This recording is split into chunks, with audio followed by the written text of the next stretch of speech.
Last year, we sold over £500,000 on eBay, and I'm going to run you through my warehouse and show you exactly how we did it. And this year, we're on track to do £1 million in sales. It hasn't been easy, and there's a lot of work that goes into it, but I'm going to run you step by step how I run my warehouse and how you can do it yourself. So our warehouse is a roughly 6,000 square foot. We're based in Hampshire, and I think that's about the perfect size that we needed this year to get the growth that we wanted. We did originally have about 2,500 square foot, but we just couldn't get enough product in to get the sales that we were aiming for. So this is the only empty space in the warehouse that we have, and it's the last little section that we need to fill up. It's probably only about 500 square feet, and we're going to aim to fill it up really close this year. But if we start moving down, you've got to ignore this area. We're doing a live stream tonight, and this is all the production studio stuff that we have to do.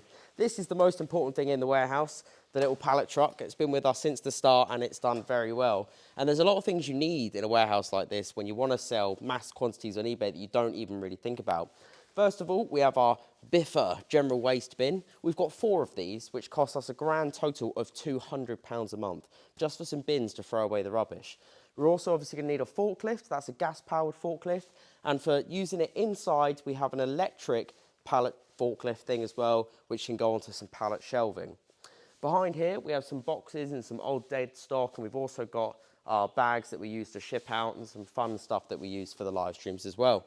Most of the stuff in here that you can see is stock and shelves. So we have about 650 of these grocery crates that we use to organise items. And they're spread about 120 shelves, which took a long time to build and were very, very expensive. What this does is it allows us to, I can't see anything. Now these crates are amazing because what it allows us to do is organise about 50 different products, as long as they're small, into a numbered crate. This then goes onto the eBay SKU and allows us to find the item with efficiency. And this is really important when you've got staff to think about and you've got wages. You want them to get out as many products as possible because every extra minute it's going to take them to find something costs you extra money. For the larger stuff, we put it on the big shelves, and this is where we put stuff like fan heaters. You can see the stuff here basically. So we've got fan heaters, we've got steam cleaners, all that good stuff there. We put all this big stuff on numbered shelves, and each shelf is numbered specifically so that, again, we can find the products with efficiency. What you can see behind me here is the pallets of stock. So basically we have a contract with Amazon and we get these shipments every single week. That's why it's so vitally important that this warehouse runs as efficiently as possible, because we cannot have anything sitting around. These pallets will turn up on a big lorry and we'll have to unload them in about an hour, and then they all come in and we start sorting through them. At the moment, these are pallets of homewares, but we could get electricals, we could get grocery, literally anything that is on Amazon we can get in this warehouse, and we have to try and sell it. Some of the pallets we shift via private sources, we list stuff on eBay obviously, we sell mystery box. There's lots and lots of ways that we get rid of this stock, but probably the most important one is people buying this stock to resell on eBay themselves, which I would definitely recommend. Now, it's important to note that you don't have to have a 6,000 square foot warehouse. You only need that if you want to do £650,000 in sales, upwards to £1 million. You can start with 1 pallet in your garage and list these products on eBay yourselves, and that could get you an extra income of £500 to £1,000 a month, depending on how much work you put into it. And don't get me wrong, you don't even have to buy a whole pallet. You can buy boxes of stock, or you could even go to car boots and find stuff to resell yourselves, and there's loads of social media content out there that you can find about that. Up here on these shelves, we have all of our boxes, the padded envelopes that we send products out to. We have the all fragile tapes, the brown tapes, clear packing tapes, loads and loads of stuff.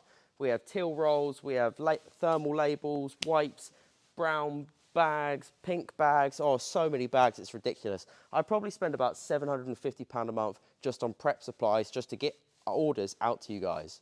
Sections in the warehouse that I haven't shown you, and these are, again, me trying to be a little bit as efficient as I can. So up here, right at the top, we've got Christmas and Halloween stock. So when the season comes, we'll get that down and we'll shift it out as fast as possible so we can get the most for those types of products in the correct season. We had some dead space up there, so we thought we might as well use it. We are also in the middle of nowhere, so we have to use a Starlink to get internet, but it's really fast, so I actually can't complain, other than the fact that Elon's charging us £200 a month for the service. In here we have a staff room with microwaves, ovens, and a toilet in there. And the last thing to show you in the warehouse is a complete 180 round here, and this is our pile of junk. Now what we do with this is we actually sell it at car boots. So this is stuff that you wouldn't really get the value from selling online. So we're going to shift it at car boots. And what we do with this is we tell the staff to go to the car boot if they want to and take it. and they'll get 50% of the proceeds of anything they make, and the rest of the money goes towards Christmas dues,